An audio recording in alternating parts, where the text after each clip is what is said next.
প্রিয় রুদ্র, প্রযত্নে আকাশ, তুমি আকাশের ঠিকানায় চিঠি লিখতে বলেছিলে। তুমি কি এখন আকাশ জুড়ে থাকো? তুমি আকাশে উড়ে বেড়াও তুলোর মতো, পাখির মতো। তুমি এই জগৎ সংসার ছেড়ে আকাশে চলে গেছো। তুমি আসলে বেঁচেই গেছো রুদ্র। আচ্ছা, তোমার কি পাখি হয়ে উড়ে ফিরে আসতে ইচ্ছে করে না? তোমার সেই ইন্দ্রিয়া রোডের বাড়িতে, আবারও সেই নীলক্ষেত, শাহবাগ, ফুলবাগ, লালবাগ চষে বেড়াতে? ইচ্ছে তোমার হয় না আমি বিশ্বাস করি না। ইচ্ছে ঠিকই হয়, পারো না। অথচ একসময় যা ইচ্ছে হতো তোমার তাই করতে। ইচ্ছে যদি হতো সারা রাত না ঘুমিয়ে গল্প করতে করতে। ইচ্ছে যদি হতো সারাদিন পথে পথে হাঁটতে হাঁটতে। কে তোমাকে বাধা দিত? জীবন তোমার হাতের মুঠোয় ছিল। এ জীবন নিয়ে যেমন ইচ্ছে খেলেছো, আমার ভেবে অবাক লাগে। জীবন এখন আর তোমার হাতের মুঠোয় নেই। ওরা তোমাকে ট্রাকে উঠিয়ে মিঠিখালি রেখে তুমি প্রতিবাদ করতে পারো। আচ্ছা, তোমার লালবাগের সেই প্রেমিকাটির খবর কি? দীর্ঘ বছর প্রেম করেছিলে যে তোমার নীলি খালার সাথে। তার উদ্দেশ্যে তোমার দিস্তা দিস্তা প্রেমের কবিতা দেখে আমি কি ভীষণ কেঁদেছিলাম।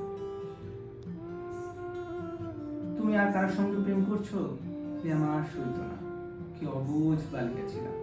তাই কি যেন আমাকেই তোমার ভালোবাসতে হবে, যেন আমরা দুজন জন্মেছি দুজনের জন্য। যেদিন ট্রাকে করে তোমাকে নিয়ে গেল বাড়ি থেকে, আমার খুব দম বন্ধ লাগছিল। ঢাকা শহরটিকে এত ফাঁকা আর কখনো লাগেনি। বুকের মধ্যে আমার এত হাহাকার আর কখনো জমেনি। আমি ঢাকা ছেড়ে সেদিন চলে গিয়েছিলাম ময়মনসিংহে।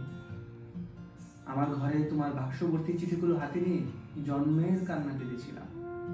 আমাদের বিচ্ছেদ ছিল 4 বছরের।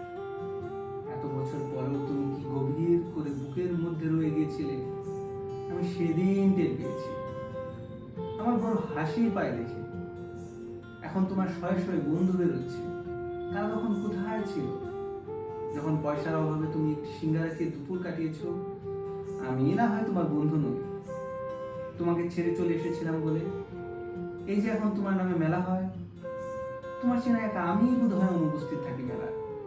যারা এখন রুদ্র রুদ্র বলে মাতম করে, বুঝি না তারা তখন কোথায় ছিল। সেই থেকে তুমি শিমুল নামের এক মেয়েকে ভালোবাসতে, বিয়ের কথাও হচ্ছিল।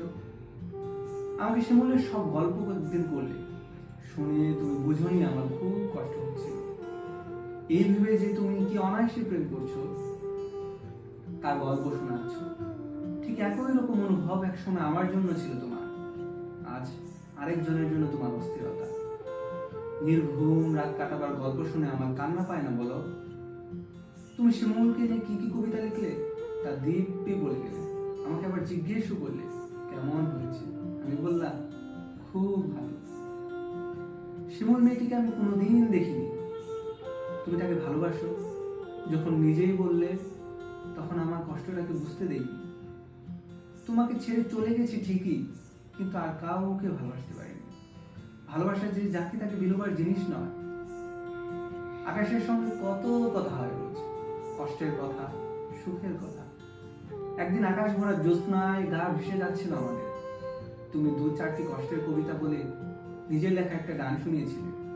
ভালো আছি, ভালো থেকো, আকাশের ঠিকানায় চিঠি দিও। মংলায় বসে গানটি গিয়েছিলে তুমি। মনে মনে তুমি কার চিঠি চেয়েছিলে? আমার, নীলি খালার, শিমুলের? অনেকদিন ইচ্ছে তোমাকে একটি চিঠি লিখি। একটা সময় ছিল তোমাকে প্রতিদিন চিঠি লিখতাম, তুমিও লিখতে প্রতিদিন। সেবার আরমানি টলার বাড়িতে বসে দিলে তুমি আকাশের ঠিকানা। তুমি পাবে তো এই চিঠি। জীবন এবং জগতের তৃষ্ণা তো মানুষের কখনো মিটে না। তবু মানুষ আর কদিন বাঁচে বলো? দিন তো ফুরো, আমাকে দিন ফুরোচ্ছে না বলো? তুমি ভালো থেকো, আমি ভালো নেই। ইতি সকাল। পুনশ্চ। আমাকে সকাল বলে ডাকতে তুমি, কতকাল ওই ডাক শুনি না। তুমি কি আকাশ থেকে সকাল, আমার সকাল বলে মাঝে মধ্যে ডাকো, নাকি আমিই ভুল শুনি?